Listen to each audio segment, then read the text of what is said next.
मगध देश के आसपास के सभी गांवों में अंगुलीमाल का आतंक था। एक दिन उसी जंगल के पास के एक गांव में गौतम बुद्ध पहुंचे। साधु के रूप में उन्हें देखकर हर किसी ने उनका अच्छी तरह स्वागत किया।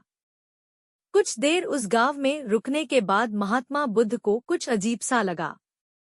तभी उन्होंने लोगों से पूछा, आप सभी लोग इतने डरे और सहमे क्यों लग रहे हैं? सभी ने एक एक करके अंगुलीमाल डाकू द्वारा की जा रही हत्याओं और उंगलियां काटने के बारे में बताया। सभी दुखी होकर बोले कि जो भी उस जंगल की तरफ जाता है उसे पकड़कर वह डाकू मार देता है। अब तक वह 99 लोगों को मार चुका है और उनकी उंगलियों को काटकर गले में माला की तरह पहनकर घूमता है। अंगुलीमाल के आतंक की वजह से हर कोई अब उस जंगल के पास से गुजरने से डरता है।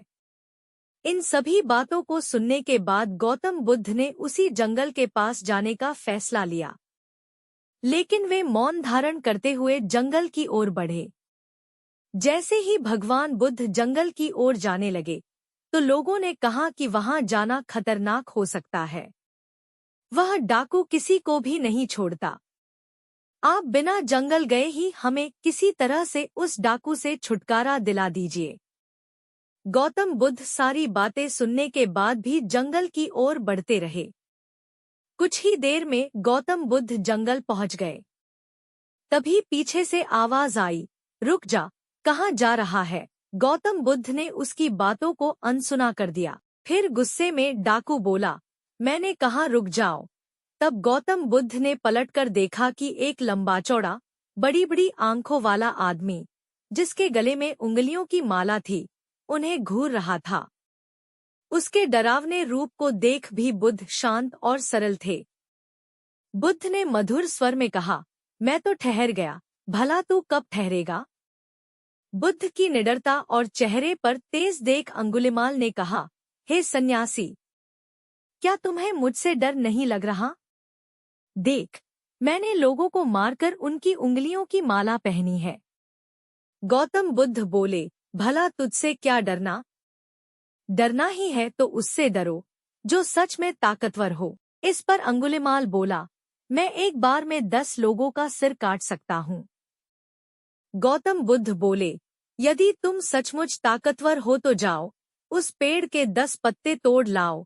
अंगुलीमाल ने तुरंत 10 पत्ते तोड़े और बोला, इसमें क्या है? कहो तो मैं पेड़ ही उखाड़ लाऊं। गौतम बुद्ध ने कहा, नहीं, पेड़ उखाड़ने की जरूरत नहीं है। यदि तुम वास्तव में ताकतवर हो तो जाओ, इन पत्तियों को पेड़ में जोड़ दो। अंगुलीमाल क्रोधित हो गया और बोला, भला कहीं टूटे हुए पत्ते भी जुड़ सकते हैं? गौतम बुद्ध ने कहा, तुम जिस चीज को जोड़ नहीं सकते उसे तोड़ने का अधिकार तुम्हें किसने दिया? गौतम बुद्ध ने कहा कि मैं यही तुम्हें समझाना चाहता हूँ कि जब तुम्हारे पास किसी चीज को जोड़ने की ताकत नहीं है तो तुम्हें किसी वस्तु को तोड़ने का अधिकार भी नहीं है।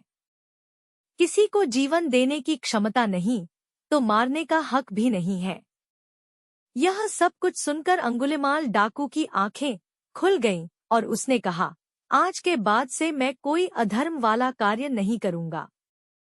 रोते हुए अंगुलीमाल डाकू भगवान बुद्ध के चरणों पर गिर गया। उसी दिन अंगुलीमाल ने बुराई का रास्ता छोड़ा और वह बहुत बड़ा सन्यासी बन गया।